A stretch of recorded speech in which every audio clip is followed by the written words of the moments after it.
Bonjour à tous. Alors, est-ce que vous pourriez mettre un petit oui dans le chat si vous entendez bien ma voix, s'il vous plaît?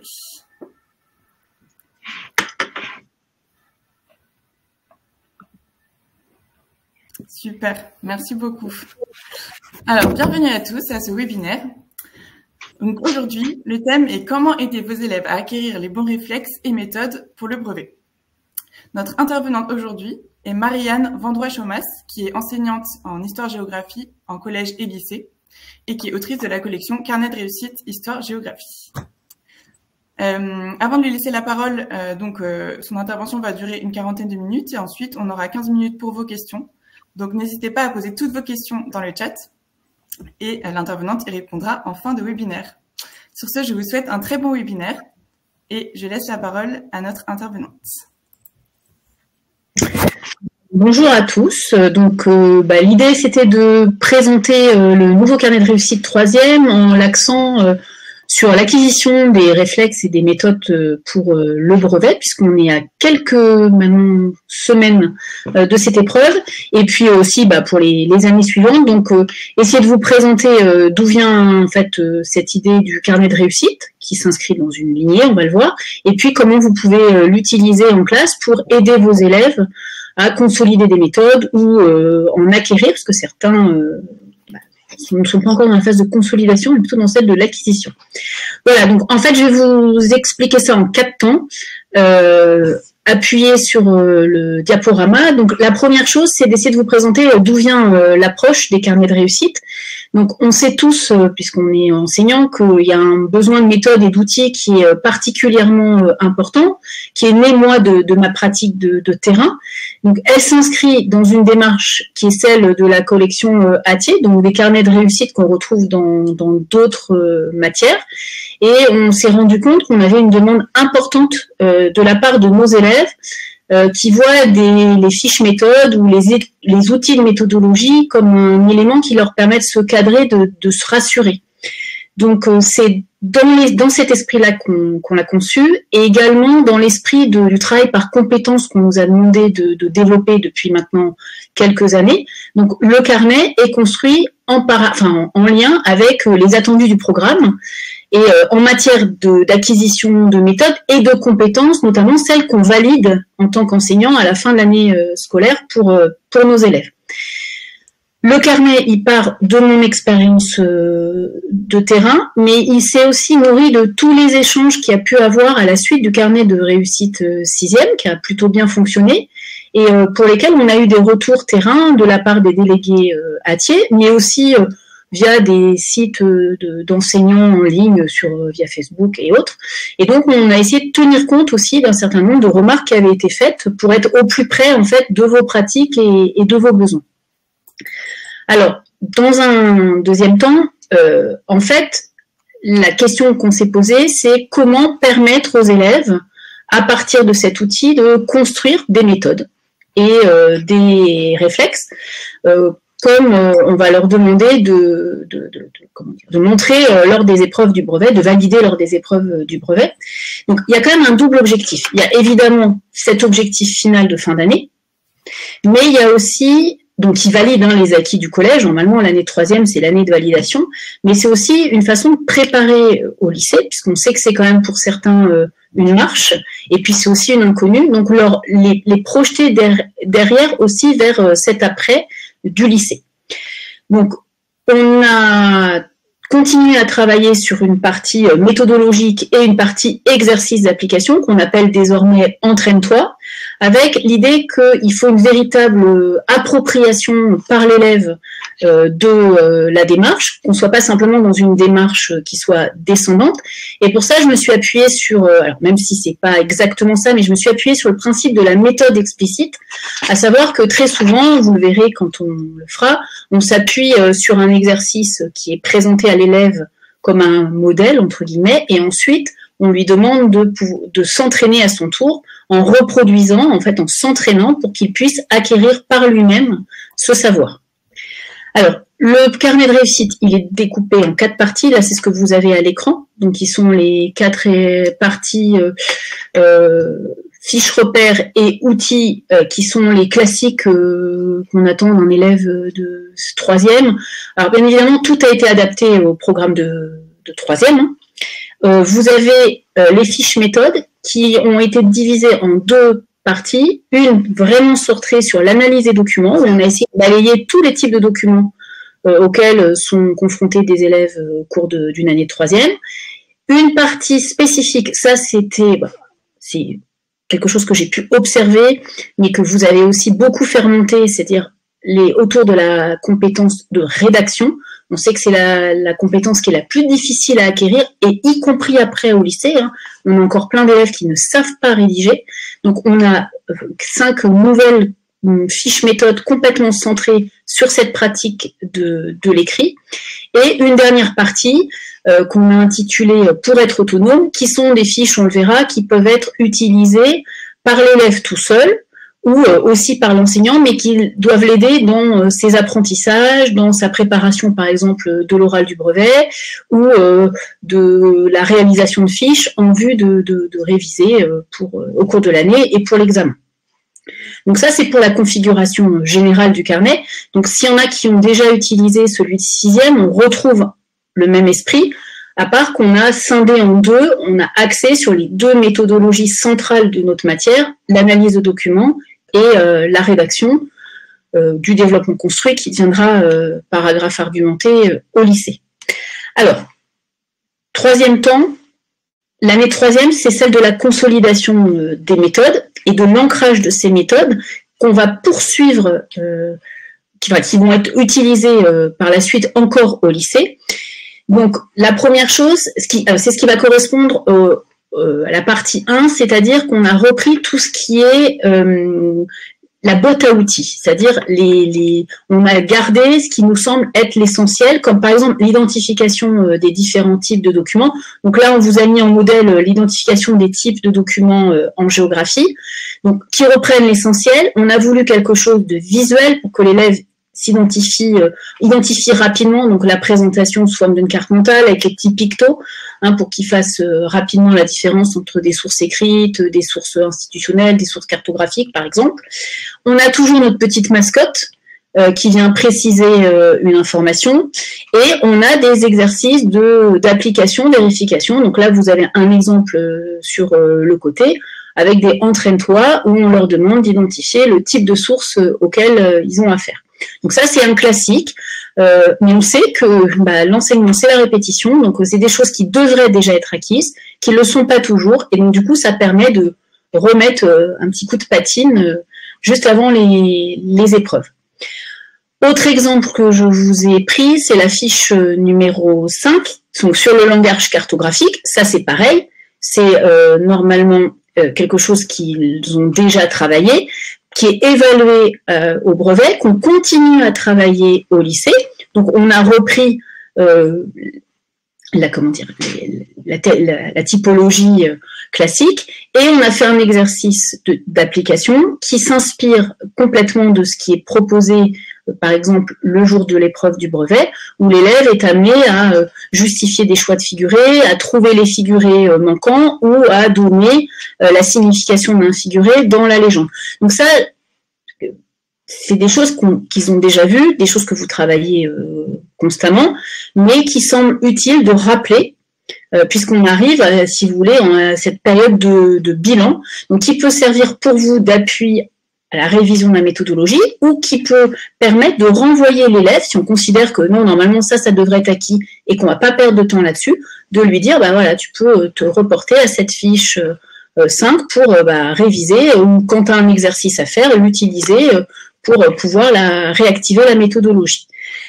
La deuxième partie du carnet, elle est plus tournée autour de l'analyse de documents. Donc là, on a une dizaine de fiches. Donc, ce que je vous disais tout à l'heure, on a essayé de brasser toutes les fiches. Donc, il y a les fiches classiques, lire une carte, un graphique, c'est des choses qu'ils ont déjà faites. On a rajouté plus spécifiquement des fiches qui sont centrées sur les documents qu'on rencontre beaucoup l'année de troisième, donc la fiche de propagande, par exemple, la caricature, le fait aussi qu'on confronte beaucoup de documents en cours de troisième. Donc là, on a essayé de balayer aussi bien en histoire et en géographie tous les types de documents Alors, bien évidemment, il y en a d'autres, hein, on ne peut pas tous les faire, mais là, c'est ceux qui nous sont apparus comme étant essentiels.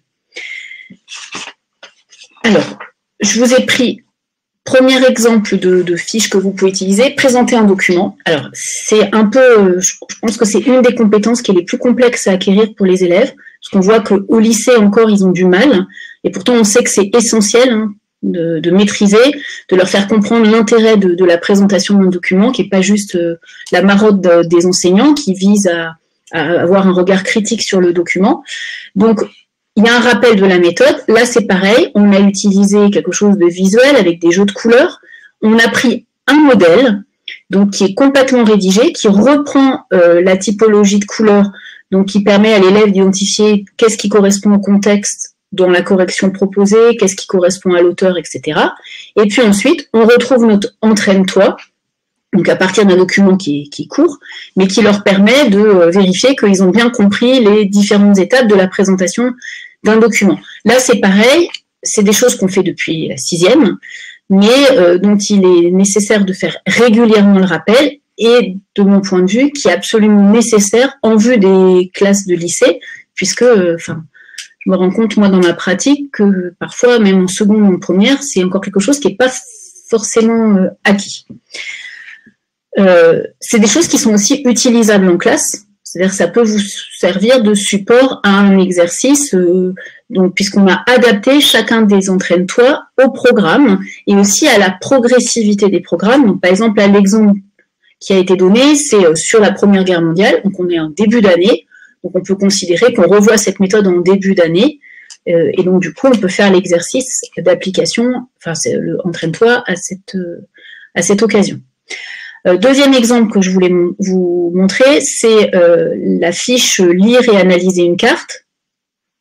Donc là c'est pareil, on est parti on a décortiqué la méthode pas à pas de la présentation de la carte, de l'observation de la légende, en passant par la description et l'explication de la carte. Et l'idée, c'était de panacher un peu les types d'exercices qu'on pouvait proposer aux élèves. Donc là, par exemple, on leur laisse rédiger, puisqu'on essaye, je vous l'ai dit, c'est le but de la 3e, de travailler cette compétence de rédaction. Donc, on leur a donné des mots-clés qu'ils doivent réutiliser pour construire leurs réponses. Donc, ils sont guidés, mais il y a quand même une part d'autonomie assez grande, qui permet aussi pour vous, enseignants, de pouvoir différencier vos approches en fonction du niveau des élèves, donc selon les établissements où vous êtes, mais aussi au sein de la classe. Il y en a certains, on peut leur dire d'écrire la carte et puis ils sont capables de le faire, d'autres qui ont encore besoin qu'on leur décompose les étapes, et donc là, ils pourront trouver une aide utile dans le entraîne-toi. Dans cette volonté de décortiquer les méthodes, on vous a mis 2 autres fiches donc, autour de l'analyse du graphique. Donc en fait, par exemple, pour pas que les fiches soient trop denses, parce que ça c'était une remontée qu'on avait eue, le format petit avait été validé, parce qu'il est pratique, que les élèves peuvent l'avoir constamment sur eux et que du coup, vous, c'est un outil que vous pouvez leur demander de sortir à n'importe quel moment. Mais du coup, il faut quand même que ça reste digeste. Donc là, par exemple, sur graphique, on a dissocié ce qui est de l'identification des types de graphiques de ce qui est de la lecture et de l'analyse du graphique. Donc en fait, les 2 fiches, même si elles ne sont pas dans la même partie, elles communiquent l'une avec l'autre, puisque dans un premier temps, ça correspondrait à la présentation du document, savoir identifier quel type de graphique on a, et puis savoir aussi quand même lire les données, repérer ce qui est important ou pas. Et la deuxième partie, qui va être plus l'analyse du graphique en lui-même, tel que ils peuvent l'avoir lors d'une épreuve, où on va leur poser des questions au sujet du document. Alors ça, j'allais vous dire, c'est un peu les classiques, les attendus, ce qu'on trouvait déjà dans le carnet, par exemple, de 6e, qui a été évidemment revu pour le niveau 3e, adapté en termes d'exercice pour le niveau 3e, mais il y a aussi des fiches nouvelles, donc on a voulu qui pointent spécifiquement les types de documents qu'on peut croiser en 3e. Donc par exemple la fiche de propagande, hein, qui est extrêmement importante, qui est beaucoup utilisée dans les manuels scolaires, que les sujets aussi de brevet sollicitent beaucoup. Donc là, c'est pareil.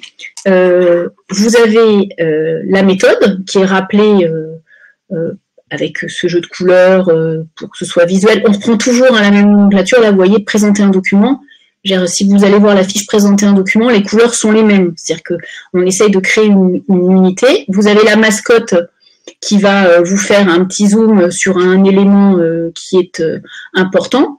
Et puis, vous avez ensuite la présentation du document là, de la même façon qui est reproposée toute faite, donc qui permet à l'élève d'analyser une fois de plus ce qui est attendu. Et puis ensuite, on lui a proposé de faire la description et l'analyse pour bien distinguer, ce que souvent ils ont du mal à faire, ce qui est du domaine de la description, c'est-à-dire ce que je vois, de ce qui est du domaine de l'analyse, ce que je peux en tirer. On a proposé une lecture en tableau. Et vous voyez que la partie description est plus libre, c'est-à-dire que l'élève va passer plus de temps, enfin on lui a pas à part lui dire couleur, personnage, lui donner des petits indices, c'est à lui de faire vraiment l'analyse de l'image, la description, pardon, si moi-même je fais l'erreur, et l'analyse en revanche qui est un peu plus guidée parce qu'il y a quand même des symboles qui peuvent être compliqués pour un élève de troisième, par exemple il y a des choses qui sont pas des attendus pour l'épreuve du brevet.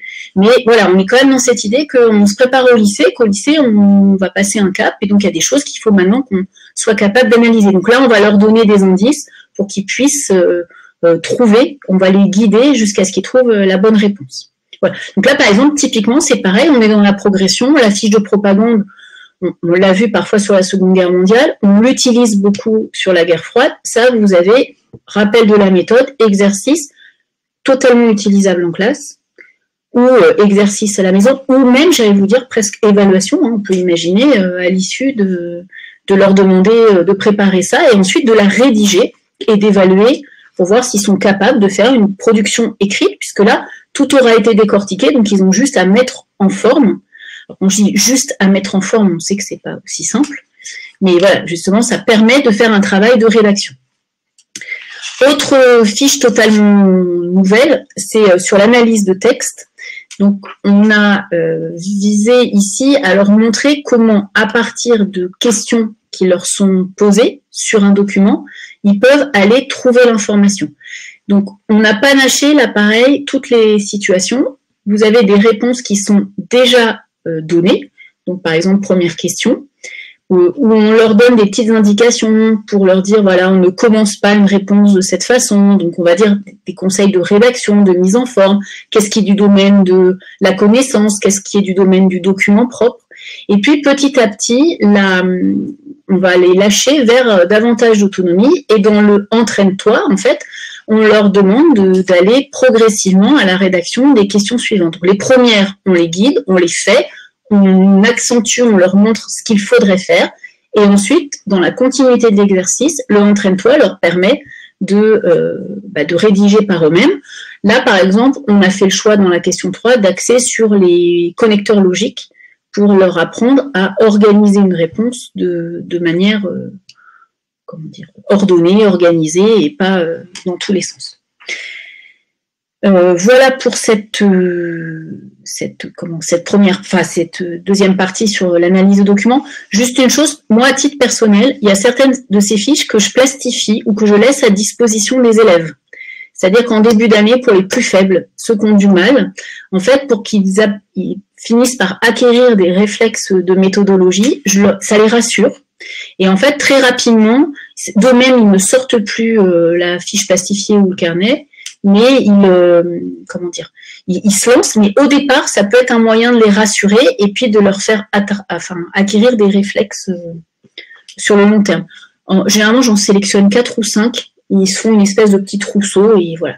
S'ils veulent, ils ont le droit de le sortir. Alors, le quatrième temps, parce que c'était celui sur lequel je sais qu'il y a eu le plus d'attentes et qui est aussi un sujet important, c'est tout ce qui concerne la rédaction. Donc, il y a des fiches que vous avez déjà vues sur cause-conséquence, raconter un événement, rédiger une réponse, la justifier, parce que ça, on commence dès la 6e. Tout ça, bien évidemment, là, je vous ai pas mis d'exemple, mais ça a été réactualisé, on utilise des exemples qui sont tirés du programme de 3e. Donc, on s'est axé à la fois sur la réponse courte, une question où ils doivent répondre en quelques lignes, et ce fameux développement construit, qui est un peu la bête noire de beaucoup d'élèves, et donc sur lequel on a décidé de complètement décomposer la méthodologie. Donc ça fait 5 fiches, donc de l'analyse d'un sujet jusqu'à la rédaction du développement, en passant par la construction du plan, l'introduction, la conclusion. Et à chaque fois, vous trouverez un exemple en histoire, un exemple en géographie, donc part égale sur les deux matières que l'on enseigne. L'idée aussi, c'était que la maquette, elle soit dynamique, parce que là, comme on entre dans la partie rédaction, il ne fallait pas que ce soit indigeste pour les élèves, d'où vous allez voir les petits post-it, les bulles, les cartes mentales, pour que ce soit, qu'ils puissent retenir facilement ce qu'on va leur demander de faire. Donc, sur l'analyse du sujet, on a repris le point sur la page de gauche, le point méthodologie, comment on analyse un sujet. Donc, en leur donnant des petits trucs comme s'interroger, QQ c'est occupé, on est plein à l'utiliser, voilà, qui pensent à quels sont les atouts, quand ils sont face au sujet, qu'est-ce qu'ils doivent faire. Ensuite, on donne un modèle, un exemple de sujet qu'on a analysé. Et ensuite, ils ont un entraîne-toi. Donc là, comme l'exemple était en histoire, le entraîne-toi est en géographie. Et dans les deux cas, vous verrez qu'on est sur des chapitres qui sont dans l'exemple que l'on donne plutôt en début d'année, donc puisque c'est le moment où on revoit la méthodologie, et dans les entraîne-toi en cours d'année, ce qui fait que vous pouvez revenir plusieurs fois sur la fiche, l'utiliser une première fois, par exemple là dans ce cadre-là pour l'analyse du sujet sur la Première Guerre mondiale, et puis une deuxième fois revenir sur la méthodologie à partir de la fiche, puisqu'on a fait le choix des espaces industriels en France, donc qui est le deuxième chapitre en géographie, enfin si on suit l'ordre qui est donné par Eduscol. Donc ensuite, chacun de ces sujets, en fait, là le sujet sur la Première Guerre mondiale ou sur les espaces industriels, il va être tiré jusqu'à la fin. C'est-à-dire que quand les élèves auront travaillé sur toutes les 5 fiches, analyser, rédiger, construire son introduction, sa conclusion, en fait, ils auront un paragraphe argumenté complet. D'accord? Donc c'est le même sujet que l'on va prendre comme exemple sur l'ensemble des 5 fiches. Donc, deuxième type de fiche, donc il y a une fiche construire un plan en géographie, une fiche construire un plan en histoire.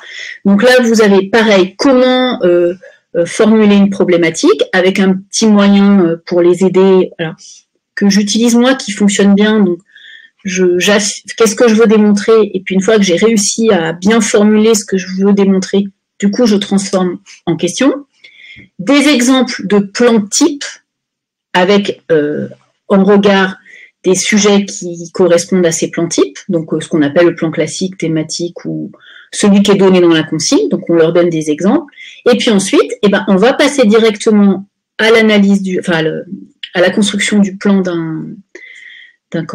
d'un sujet, et on reprend nos fameux espaces industriels, où là, on va leur donner soit l'idée principale, soit un argument, soit un exemple, et on va leur demander de trouver un autre argument, un autre exemple, ou de trouver le titre de la partie. Donc là, on est déjà dans une pratique qui est plus guidée. On est en début d'année, on peut se dire que ça fonctionne bien, parce qu'on revoit la méthode avec eux. Et le entraîne-toi, qui est beaucoup plus autonome, donc en bas de page, lui, il est sur un chapitre qui est plus éloigné dans le temps, où là, on peut considérer que normalement, à ce moment de l'année, ils doivent être capables de se lancer tout seuls, sans les tuteurs des premiers sujets. Voilà.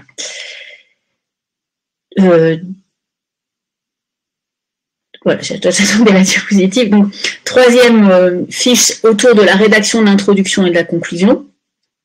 Donc là, pareil, on leur redonne la méthode que doit contenir. Donc, on repart toujours. Hein. Le principe, vous avez compris, une méthode, une application plus ou moins rédigée et un entraîne-toi pour qu'ils puissent acquérir eux-mêmes la méthodologie. Donc là, on rappelle la méthode, la petite mascotte qui accentue sur un petit moyen mnémotechnique. Ça, c'est quelque chose on a eu des retours notamment d'élèves de 6e qui aimaient bien la petite mascotte, qui leur donne des petits trucs pour retenir. Donc là, la règle des 3P, présentation, problématique, point. Hein, en plus, c'est des choses qu'on utilise souvent, nous, dans nos classes. Et donc là, on leur a on a fait l'introduction du sujet de géographie, dont on a déjà analysé dans la fiche analyse du sujet, qu'on vient de travailler sur comment construire un plan en géographie. Et là, l'introduction est rédigée intégralement comme un modèle, en reprenant le code couleur, qu'est-ce qui correspond à la présentation du sujet, qu'est-ce qui correspond à la problématique, qu'est-ce qui correspond à l'annonce du plan. D'accord? De la même façon pour la conclusion. Et donc, du coup, logiquement, pour l'exercice Entraîne-toi, on leur a donné à faire le sujet d'histoire qu'ils auront analysé dans la fiche « Analyse un document », dont ils auront construit le plan dans la fiche « Je construis un plan en histoire ». Et donc là, ils vont construire l'introduction. Donc en fait, ils auront deux modèles. Si on travaille à partir de ces fiches, ils auront, disons au premier trimestre, au début du premier trimestre, deux modèles, un de développement construit en histoire, un de développement construit en géographie, tout fait, enfin, qu'ils auront comme modèle, en fait, qui leur permettra ensuite sur lesquels ils pourront s'appuyer dans la suite de l'année. Et puis, dernière fiche, alors, ça doit être la fiche suivante. Voilà, et donc là, pour la fiche suivante, sur comment rédiger le développement construit. Donc, on leur a donné, il y a plusieurs éléments, plusieurs moyens, plusieurs techniques qui sont utilisées. La première, on leur montre comment présenter formellement la copie. Ensuite, on leur a donné, donc ça c'est sur la même fiche, là on vous l'a décomposé, hein, ce que vous avez à l'écran, c'est pas la fiche telle qu'elle apparaît dans le carnet, c'est des choses sur lesquelles je voulais vous pointer. Vous avez des petites astuces sur comment faire en sorte que ma démonstration soit complète.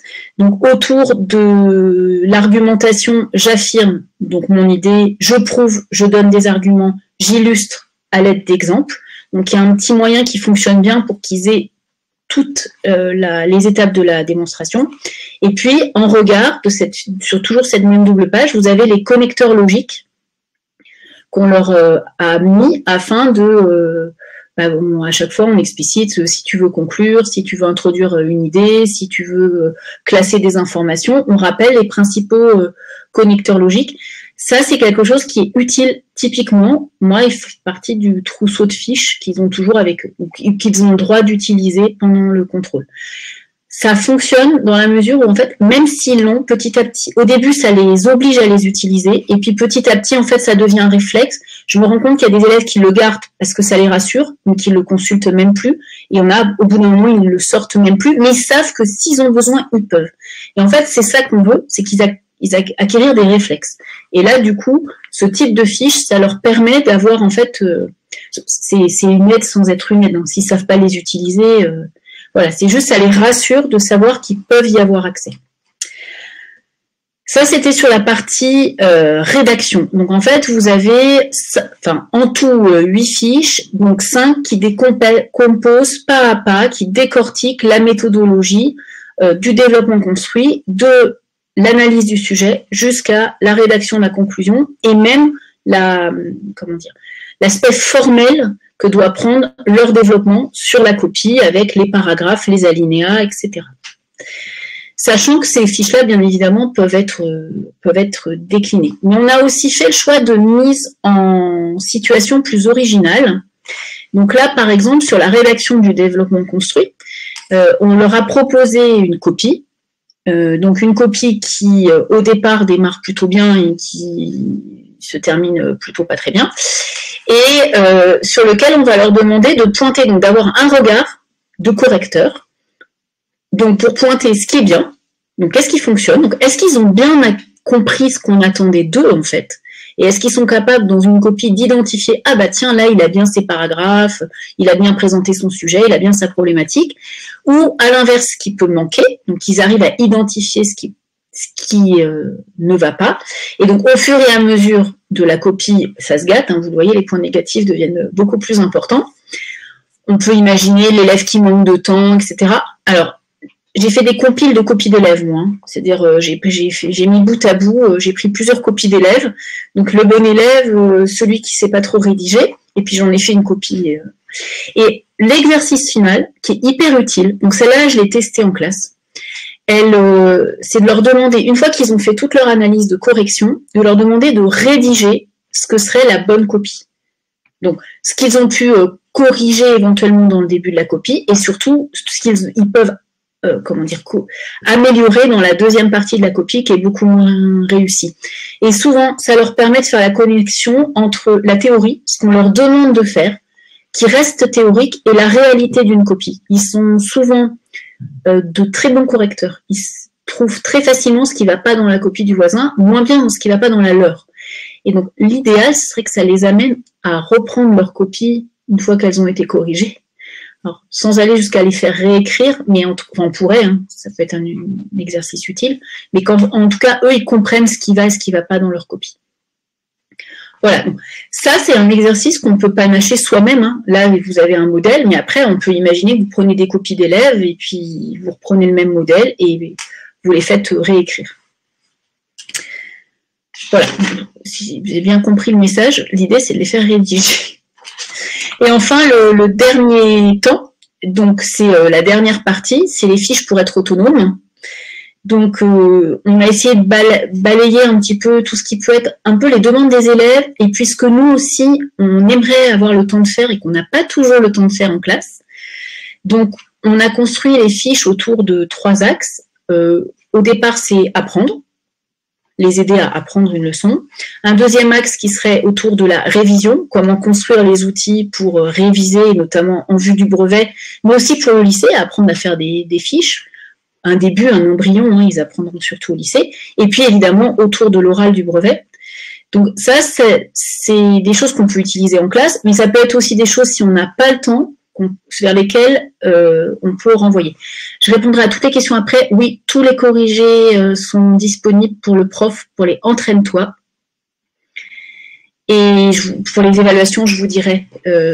En fait, je pense que tous les entraîne-toi qui sont un peu plus longs, parce qu'il y en a qui sont vraiment courts, peuvent servir d'évaluation. Vous allez le corriger, et il y a même certaines fiches où il y a des adaptations. Enfin, je vous redirai après. Je termine sur les fiches pour être autonome. Donc, on a gardé tout ce qui fonctionne bien, notamment les flashcards, les cartes mentales. Donc ça, les élèves s'en emparent bien. On n'a pas toujours le temps de tout leur réexpliquer. Donc là, on peut les renvoyer à la fiche ou leur expliquer le fonctionnement, et ensuite, eux, ils ont le rappel dans le carnet. On a des nouveautés. Donc voilà, la fiche révisée avec des flashcards. On a même essayé de faire des entraîne-toi pour leur montrer comment en faire. C'est un truc, il existe même des logiciels, j'ai découvert ça avec mes élèves, qui sont tout prêts sur Internet, où en fait, ils tapent d'un côté leurs questions, de l'autre côté la réponse, et en fait, ils peuvent s'interroger à partir de leur téléphone, s'ils veulent pas le faire avec des enveloppes et du papier, comme un bon prof d'histoire qui se respecte. Ensuite, il y a des nouveautés. Dans les nouveautés, il y a apprendre de ses erreurs. Bon, alors ça, c'est un peu un vœu pieux. Je pense qu'on rêve tous que les élèves lisent ce qu'on leur a écrit dans la copie. Donc là, j'ai donné un petit exemple de fiche qu'on peut utiliser. Donc c'est la suivante. Voilà. Ah, non. Alors, elle a disparu. C'est pas grave. Donc, c'est une fiche qui répertorie les erreurs récurrentes qu'on retrouve dans les copies d'élèves. Et là, de la même façon, sous la forme d'un tableau, on leur propose des erreurs qui ont été commises par un élève sur une réponse qu'il doit apporter à une question. Et donc, du coup, il doit essayer d'identifier quel type d'erreur a été commise. Est-ce que j'ai pas compris le sujet? Est-ce que l'élève, il a répondu, mais de manière incomplète? Est-ce que... Je vais regarder si je peux vous la montrer. Mais ça va peut-être... Voilà. Donc, je ne sais pas si ça va être très visible. Vous avez d'un côté l'erreur commise. Donc, au lieu de présenter un document, tu résumes les idées du document. Donc, quel type d'erreur as-tu commise? Donc, ils doivent identifier à partir de ce qu'on a identifié ici comme erreur récurrente. Et ensuite, on leur demande de proposer des solutions. C'est-à-dire, qu'est-ce qu'on peut faire si je fais cette erreur régulièrement, de résumer le document au lieu de le présenter. Et donc, pareil, là, il y a des corrections, il y a des petites idées de... Donc, par exemple, moi, j'ai un élève qui m'a dit, ah bah ça serait bien que je puisse avoir la fiche présentation de document. Comme ça, maintenant, j'ai pu faire l'erreur. Donc, il a sa fiche présentation de document. Et là, maintenant, il me fait des présentations de documents impeccables. Donc, en fait, l'idée, c'est qu'ils arrivent à identifier eux-mêmes les types d'erreurs qu'ils commettent de manière répétitive pour pouvoir trouver des stratégies pour essayer d'y remédier. Et là, donc moi, je vous ai listé celles qu'on voit le plus souvent apparaître dans les copies. Et donc après, vous avez... Ça, par exemple, c'est un petit exercice qui peut être fait en classe. Bon, peut-être pas évalué, mais qui peut être fait en classe. Ensuite, dans les fiches nouvelles aussi, il y a tout ce qui va être lié à la révision. Donc les fiches, faire une fiche, faire un planning. On a même mis le planning sur la 4e de couverture. Donc il peut être photocopié, agrandi, et on peut, si on a le temps, parce que ça c'est pareil, on rêve tous de pouvoir le faire, on n'a jamais le temps, de faire avec eux, tiens, comment réviser, comment faire un planning pour la révision du brevet, ou là, madame, on a plein de contrôles quand on est prof principal, bon bah tiens, on prend le planning et on regarde comment on cale les moments de révision. Et puis, il y a aussi des petites astuces dans le carnet sur comment organiser son temps de travail, la méthode Pomodoro, peut-être certains d'entre vous connaissent, qui leur a expliqué. Et puis, avec des petits exercices. Toujours, l'idée, c'est quand même qu'il y a un petit entraîne-toi. Là, ils doivent répondre à un petit questionnaire pour identifier des techniques qui sont utiles ou qui fonctionnent pour eux. Et puis, la dernière partie, c'est autour de l'oral du brevet. Et donc, autour de l'oral du brevet, on sait qu'on est tous pris par le temps, que ça repose souvent sur le prof d'histoire géo.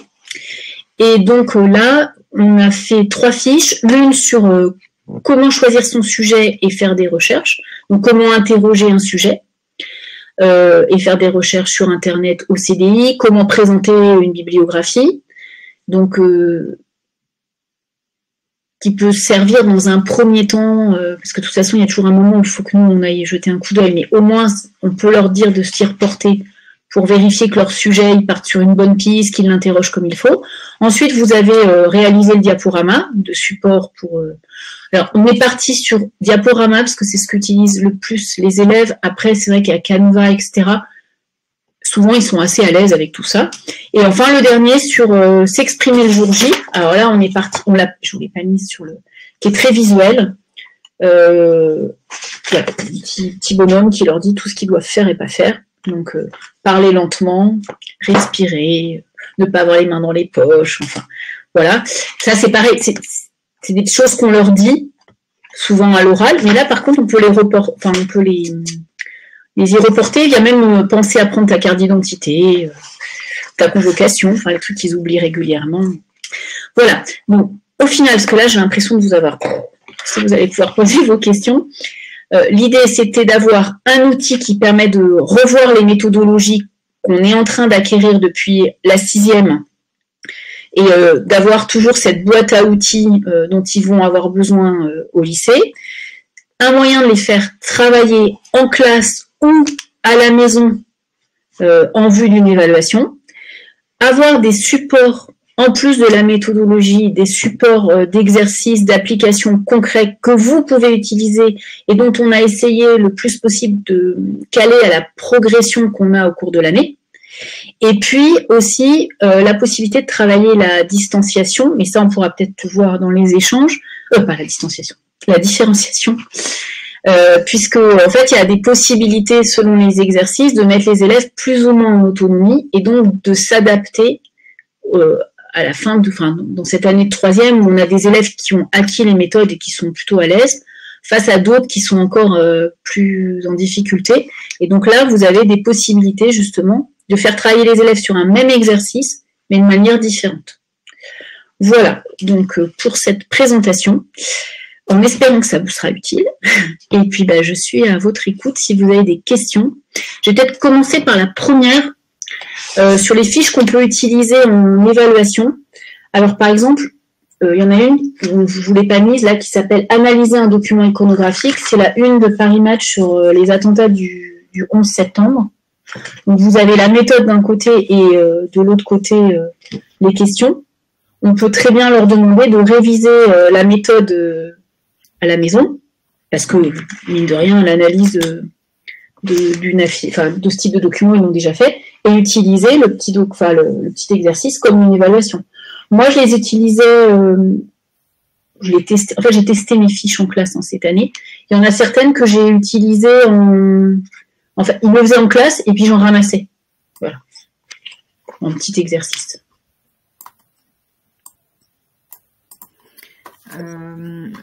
Merci beaucoup, Marianne. Je me suis pas présentée, je suis Anne Samin des éditions Hatier.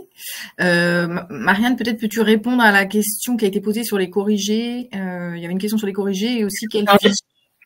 Alors, sur la fiche qu'on peut utiliser en évaluation, c'est ce que j'ai montré là sur la une. Les corrigés, j'ai dit que oui. Pour répondre à la question, peut-être que la personne est déjà partie. Oui, enfin, l'idée c'était de vous aider à acquérir les bons réflexes et méthodes pour le brevet, mais à partir du carnet de réussite. Hein. Enfin, il n'y avait pas de mensonge sur la marchandise, c'était clairement mis sur la présentation.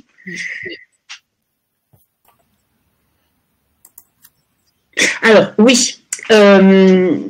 En EMC, alors on n'a pas mis EMC parce qu'il n'y a pas on n'a pas fait de sujet spécifique à l'EMC et qu'on a considéré qu'il n'y avait pas de méthodologie propre à l'EMC. Mais par contre, en fait, présenter un document, rédiger un développement construit, puisqu'ils en ont un plus petit, mais ils en ont un en EMC, toutes ces fiches-là, elles peuvent être utilisées en EMC sans problème.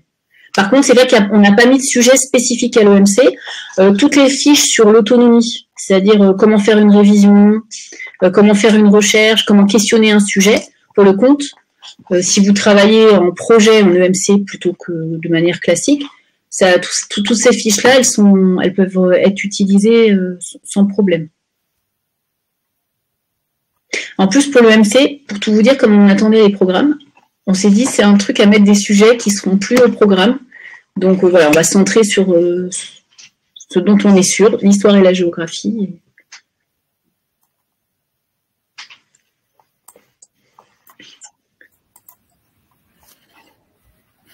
Alors, je vois qu'il y a une question qui se prépare. Ben, merci à vous, en tout cas, d'avoir été là, d'avoir... Des questions arrivent.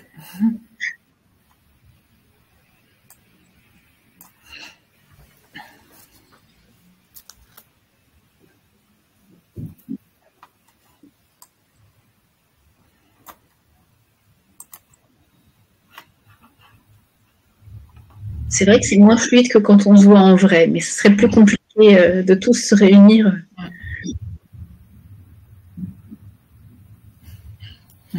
Compliment, Marianne. Merci. Oui, alors le 4e est dans les tuyaux. On est parti. Vous avez le 5e, normalement, que vous avez dû recevoir. Donc pareil, qui s'est adapté au programme de 5e, avec des fiches qui ont été ajoutées, quelques-unes qui ont été enlevées, parce qu'on a considéré qu'en 5e, présenter une copie, on pouvait espérer que maintenant ils savaient le faire. Et 3e, parce qu'il y avait cet objectif du brevet, et puis un petit peu de finaliser, enfin, d'ancrer certaines choses en vue du lycée. Bon, je suis à cheval sur le lycée et le collège, donc je me rends compte qu'il y a des choses qui ne sont pas encore acquises au lycée. Donc voilà, ça me paraît assez important. Et 4e, bah, du coup, qui devrait arriver. Donc, une question, Marianne. Est-ce que vous avez un cahier où il y a toutes les matières? Alors, non, il y a des cas, dans l'idée de carré de réussite, il y en a dans toutes les matières maintenant au collège. Il y a français, SVT, oui, physique, mathématiques, histoire géo. Mais par contre, c'est des carnets indépendants. Il n'y a pas un carnet qui regroupe toutes les matières. Après, de mon point de vue, ça serait contre-productif parce que l'intérêt du carnet, là, c'est qu'il est petit et facilement malléable et que si on mettait toutes les matières ensemble, du coup, il deviendrait... très, très imposant. Et c'est vrai qu'on est sur des méthodes, il y a des méthodes qui se recoupent, mais enfin, il y a quand même aussi des méthodes spécifiques aux disciplines. Et puis, on l'a vu, l'intérêt, c'est aussi de pouvoir...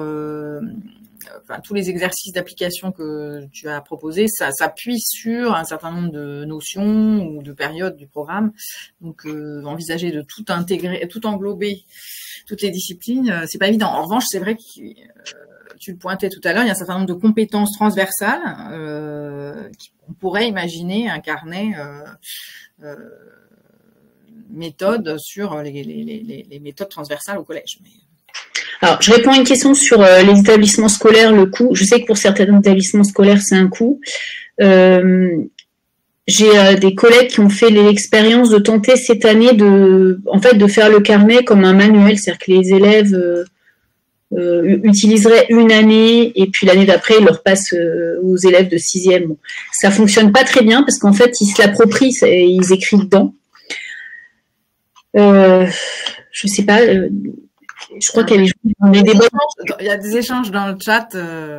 Oui, je pense qu'en fait, avec des conseils de mettre en avant l'importance de la méthodologie. Les méthodologies, ça reste quand même, l'essentiel, notamment dans nos matières, que c'est quand même une matière qui est évaluée au brevet, donc on n'est pas une matière, il n'y a aucune matière annexe, mais la nôtre, en plus, elle est. Je sais qu'il y a des établissements scolaires qui le font acheter aux élèves. C'est les élèves, c'est pas l'établissement qui l'achète. Donc voilà. Après, je sais qu'il y a des chefs d'établissement qui sont. Ensuite, sur la meilleure moyen d'évaluer les points de méthode selon vous, alors tout ce que vous proposez, moi je le fais. C'est-à-dire que je le panache. C'est-à-dire qu'il y a des choses que l'ODM, j'évite parce que maintenant, entre ceux qui le font pas, ceux qui pompent, ceux avec ChatGPT, je fais dans des cas particuliers quand je les connais bien, que certains, je note pas. Par exemple, je vais leur mettre une appréciation. Je le fais beaucoup parfois en classe, c'est-à-dire que je fonctionne beaucoup en méthode explicite. Parfois, quand on est au tout début de l'acquisition d'une méthode, je fais une première fois un exemple avec eux, un deuxième qu'on fait ensemble, et le troisième, je leur laisse faire seul.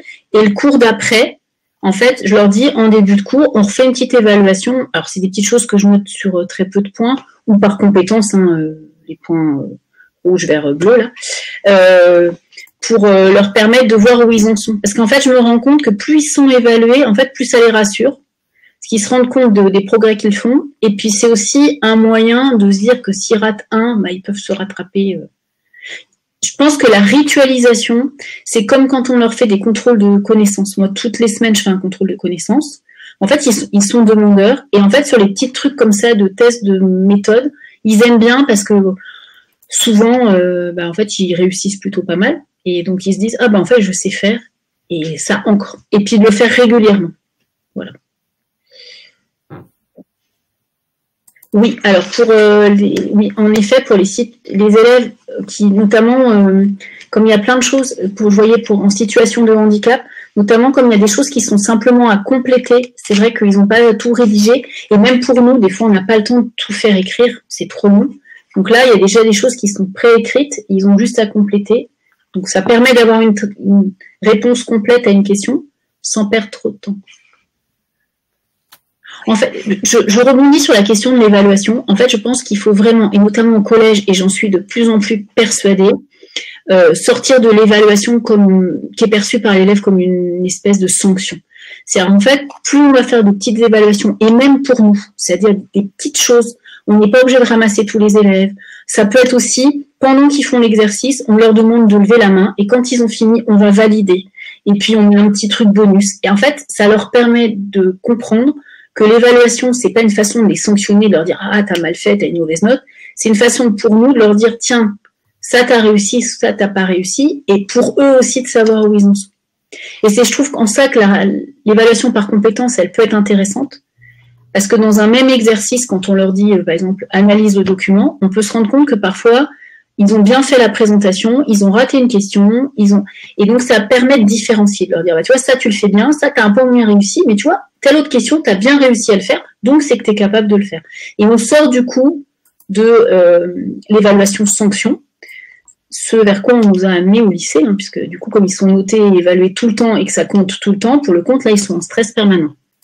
Mais au collège, on a encore cette liberté de se dire, voilà, on s'en fiche, on est là pour apprendre. Donc, moi, je vous évalue, c'est juste pour te dire, tiens, tu vois, tu sais faire, tiens, ça, c'est pas loin de savoir faire. Là, par contre, celui-là, il va falloir que tu le travailles.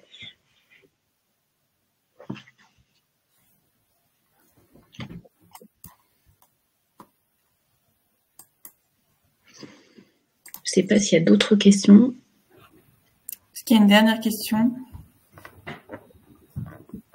Petite dernière. Je passe le bonjour à mon ancienne collègue que je viens de voir apparaître dans le chat. De Paris, Toulon, en passant par la Bretagne, le monde est petit. Ah, il y a quelqu'un qui tape.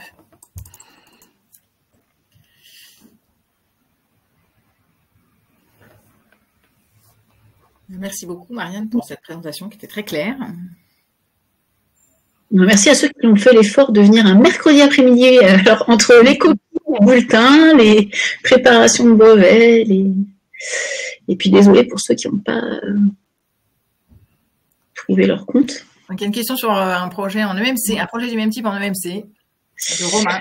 Eh bien, ça se réfléchit, je pense. C'est en cours, ouais, c'est plus compliqué. Enfin, l'EMC, déjà, on a trouvé les programmes, et puis je pense pas qu'il y ait une méthodologie spécifique à l'EMC. En revanche, je vais réfléchir sur comment aborder l'EMC en essayant de panacher le type d'activité qu'on peut leur faire faire et comment les aider à rédiger. Parce que je pense que c'est vraiment ça notre objectif maintenant, c'est les faire rédiger, les faire réfléchir, leur permettre d'acquérir un esprit critique. Là, pour le compte, l'EMC permet de travailler toutes ces compétences, peut-être d'une autre manière. Donc oui, on peut réfléchir à un carnet autour de ces questions.